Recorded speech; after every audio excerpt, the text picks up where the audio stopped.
Assalamualaikum warahmatullahi wabarakatuh.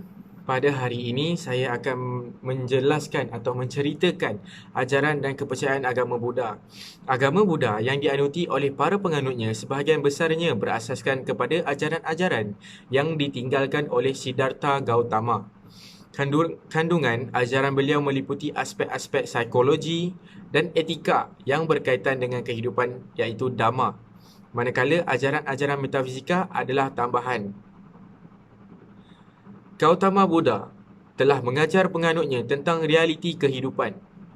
Ianya merangkumi seluruh aspek kehidupan melalui apa yang manusia lihat dan rasa, apa yang manusia buat dan apa yang manusia patut buat, apa yang salah dan apa yang betul dalam hidup. Bagaimana manusia harus mengawal diri supaya menjadi seorang yang baik dan mempunyai sifat-sifat yang baik, seperti tidak ego dan sentiasa membuat orang lain bergembira, juga termasuklah ajaran penganut Gautama Buddha. Seterusnya, mengikut ajaran Buddha, tahap pertama untuk membebaskan diri daripada pusingan kelahiran tanasuh al-arwah adalah dengan mengamalkan sila ataupun moral yang tinggi, seperti mengelakkan pembunuhan, tidak mencuri, tidak berdusta, mengawal perasaan diri dan tidak mengumpat ataupun tidak gila pada kekayaan dunia. Selain itu, mengelakkan kemewahan, tidak menjalankan upacara pengorbanan yang melibatkan nyawa dan darah, dan tidak menyembah matahari atau Brahma dan sebagainya. Ia diikuti pula dengan renungan samadhi, kesedaran iaitu prajna, mengetahui kebenaran sepenuhnya, sambodhi, dan akhirnya mencapai nibbanar, iaitu terlepas daripada tanasuh al-arwah. Ajaran ahimsa pula popular sehingga diserapkan di dalam agama Hindu. Ahimsa bererti menolak penyiksaan, himsa serta pembunuhan. Apa sahaja makhluk tidak boleh dibunuh, sekalipun untuk dimakan, dan ia merupakan suatu konsep yang amat penting dalam ajaran agama Buddha. Berikut adalah huraian penulis kepada beberapa unsur penting dalam ajaran agama Buddha, seperti pokok-pokok ajarannya, rukun-rukun agama, konsep ketuhanan, konsep kenabian, kepercayaan kepada kitab suci, falsafah kehidupan, kepercayaan kepada hari kiamat, konsep karma, konsep tanasuh al-arwah dan konsep nibbana. Pokok ajaran Buddha. Pokok ajaran Buddha dapat disimpulkan dalam 3 perkara, iaitu yang pertama, tidak melakukan kejahatan. Ajaran agama Buddha memberikan penekanan kepada perlakuan penganutnya. Matlamat agama ini adalah untuk membentuk penganutnya menjadi orang yang berdisiplin dan berperibadi mulia. Setiap penganut agama ini dicegah dari melakukan beberapa perbuatan yang dianggap boleh memudaratkan dirinya dan mengganggu ketenteraman masyarakat sekitarnya. Yang kedua, membuat kebaikan. Setelah penganut Buddha dilarang melakukan beberapa perkara yang boleh memudaratkan diri mereka dan mengganggu ketenteraman masyarakat sekitarnya, mereka juga disaran untuk melakukan perbuatan-perbuatan yang baik. Perbuatan-perbuatan tersebut dianggap boleh mendatangkan natijah yang baik kepada pelakunya, sama ada dalam kehidupan sekarang ataupun pada kelahiran-kelahiran yang akan datang, sehingga mereka berjaya mencapai nibbana. Dan seterusnya, menjernihkan pemikiran. Amalan utama dalam ajaran agama Buddha ialah meditasi yang dijalankan untuk menjernihkan pemikiran dan sebarang gangguan yang bersifat duniawi. Pemikiran merupakan objek yang amat penting kerana mengikut ajaran agama ini, segala tindak tanduk seseorang berpunca dari pemikirannya.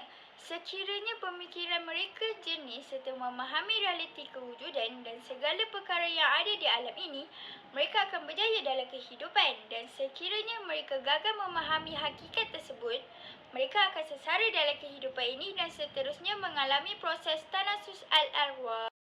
Pantang larang Buddha. Yang pertama, tidak boleh membunuh. Kedua, tidak boleh mengancam nyawa orang lain. Ketiga, tidak mencuri. Keempat, tidak berzina. Kelima, tidak berbohong. Keenam, tidak meminum arak. Dan ketujuh, tidak mengancam harta benda orang lain. So, seterusnya adalah adat resam dalam agama Buddha. Adat resam dan budaya kehidupan mereka lebih dipengaruhi oleh agama Buddha sememangnya berasal dari agama Buddha seperti Hari Wesak dan lain-lain. Perayaan-perayaan seperti ini dirayakan secara bersama dengan masyarakat Cina. Di samping itu, terdapat juga perayaan-perayaan yang berasaskan kepada bangsa yang dirayakan oleh masyarakat Siam saja, seperti Pimai ataupun Tahun Baru, Pesta Songkrang dan Pesta Loy Kelantan. Perkahwinan dalam agama Buddha ialah mengekalkan institusi keluarga. Seterusnya, pasangan yang berkahwin tanpa mengikut aturan adat dianggap tidak sah. Dan bagi agama Buddha, di perkahwinan, upacara perberkatan sederhana hanyalah disertai oleh keluarga dan sahabat yang rapat saja. Pantang larang semasa mengandung di agama Buddha bagi kaum wanita pula ialah tidak dibenarkan melakukan kerja berat kerana itu akan menjejaskan kesihatan baby dalam kandungan. Seterusnya, mengawal tingkah laku dengan tidak berkata kesat ataupun berkata kasar dan tidak memukul binatang. Seterusnya, dilarang memberi nama kepada bayi semasa mereka dalam kandungan. Sebaik saja mereka dilahirkan, baru nama bayi boleh diberikan. Tapi dalam kandungan, mereka tidak boleh diberikan nama. Dan seterusnya, dilarang makan makanan yang tajam, contohnya nanas dan mangga kerana itu akan mengakibatkan kesihatan baby dalam kandungan. Okey, pantang larang selepas kelahiran anak. Yang pertama, diorang hendaklah berpantang selama 44 hari. Yang kedua, tidak dibenarkan mandi dengan air sejuk. Yang ketiga, perut bayi itu hendaklah diikat ataupun dililit dengan sehelai kain.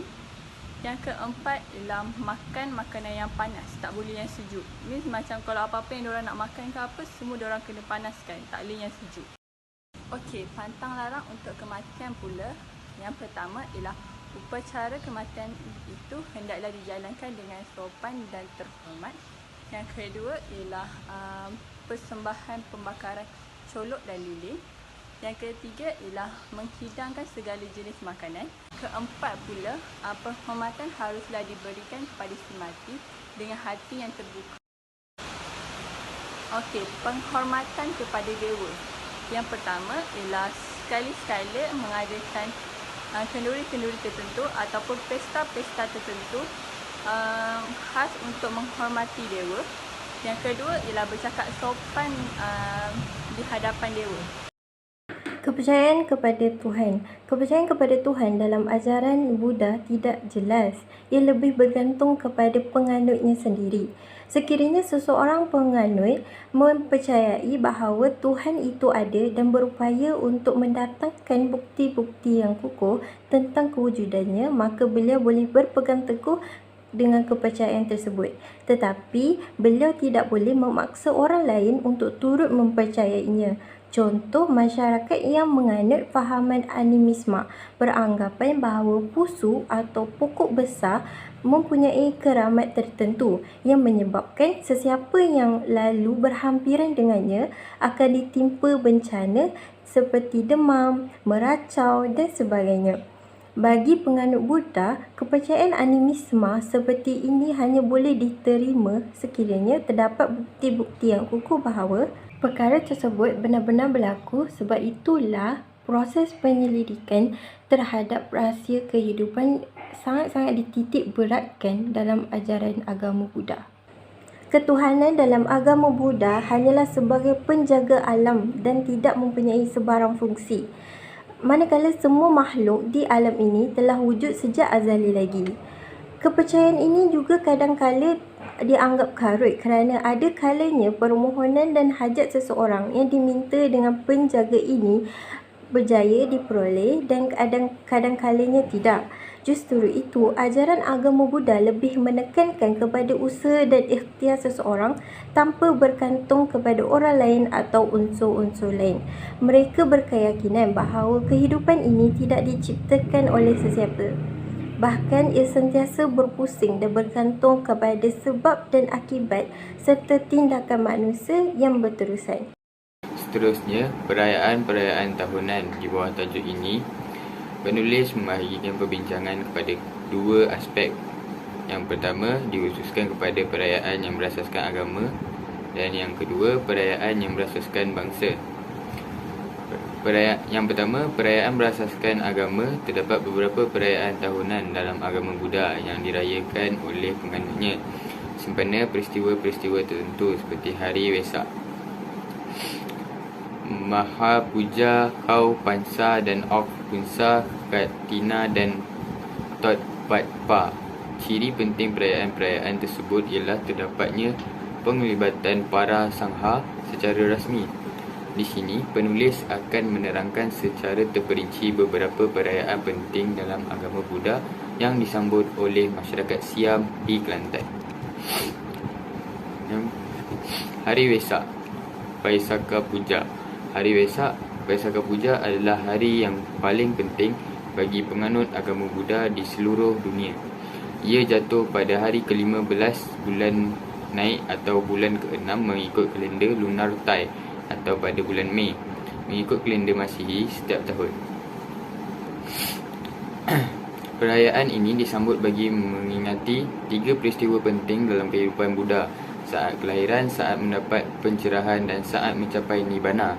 Di Malaysia, Hari Wesak dirayakan secara tahunan sejak tahun 1962 apabila pemimpin agama Buddha pada masa itu berjaya meyakinkan kerajaan Malaysia tentang kepentingan ditambah dengan bilangan mereka yang ramai. Kerjasama di antara semua jenis mazhab agama Buddha dalam merayakan Hari Wesak adalah jelas, terutamanya di bandar-bandar besar. Selain dari mengorganisasikan sambutan secara bersama, setiap wat juga mempunyai program dan atau cara tertentu bagi meraihkan perayaan ini. Antara amalan yang popular dilakukan ialah menghidupkan lampu minyak kerana mereka percaya bahawa lampu tersebut akan menerangi hidup mereka ke arah yang lebih aman dan gembira serta boleh mengurangkan masalah dan penyakit. Mereka juga berharap agar Buddha kembali untuk mendoakan kebahagiaan dan menjauhkan mereka dari segala penyakit. Berdasar kepada konsep karma, penganut Buddha percaya bahawa perbuatan baik mereka pada hari Wesak ini mendatangkan keberkatan yang besar serta lebih tinggi nilainya berbanding hari-hari yang lain dan akan menambahkan lagi rekod amalan baik mereka. Jadi mereka menghabiskan masa di wat-wat untuk meneliti rukun 8 dan mengamalkan meditasi, mendengar ceramah Dhamma di samping melakukan kerja-kerja kebajikan seperti membersihkan wat, memberi sedekah dalam bentuk wang atau barangan, menderma darah dan mengadakan jamuan yang lain. So, agama Buddha. Jadi, Persatuan Buddha Malaysia ditubuhkan pada 1959. Ditubuhkan untuk menggalakkan perpaduan persahabatan dan kebajikan sosial. Persatuan Raisa Buddha Buddhis, Mahavihara, Persatuan Buddha Muda Malaysia dan Majlis Saga Buddha Malaysia. Rumah ibadat ialah tokong dan wat bagi agama Buddha. Tokong dan wat berfungsi sebagai pusat penyembahan, aktiviti pendidikan, kebajikan dan keagamaan. Selain itu, ketua agama Buddha digelar Bhikkhu ataupun Sami.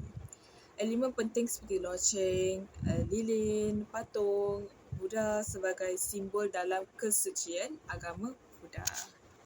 Kesimpulan yang kami dapat dalam agama Buddha ini ialah kami dapat pelajari bahawa agama Buddha adalah agama yang mempunyai banyak pantang larang yang perlu dipatuhi oleh penganutnya. Selain itu, agama Buddha berpegang kepada pokok ajaran Buddha iaitu tidak melakukan kejahatan, membuat kebaikan dan menjadikan pemikiran. Agama Buddha juga menghormati dewa mereka sebagai seseorang yang penting dalam kehidupan mereka. Itulah sedikit tentang agama Buddha yang dapat kami kongsikan kepada anda semua. Akhir sekali, kami juga dapat memperolehi ilmu dan menambahkan pengetahuan tentang agama yang dianut kaum lain. Sekian, terima kasih.